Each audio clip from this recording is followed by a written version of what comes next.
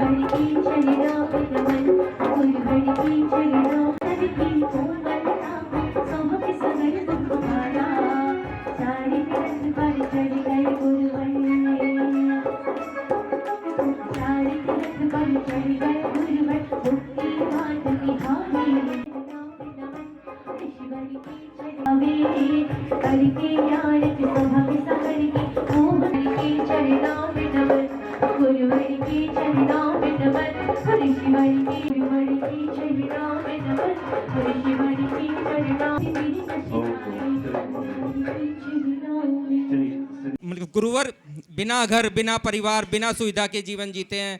ना कपड़ा होता है, ना बिस्तर, ना संग्रह, केवल धर्म, आत्मा और आत्मा की साधना। नंगे पांव चलते हैं, गर्मी सर्दी वर्षा सब सहते हैं।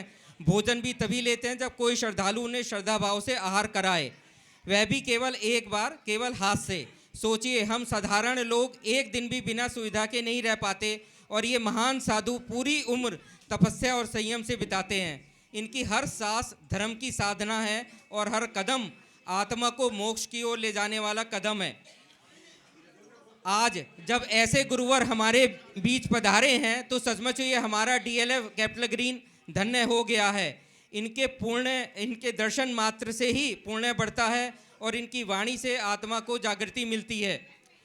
हम हृदय से आभारी हैं मतलब गुरुवर के और पूरे सत्संग के कि उन्होंने अपनी चरणों से हमारी DLF की धरा को पावन बनाया और हमारे लिए जन्म जन्मांतर का पूर्ण अवसर दिया।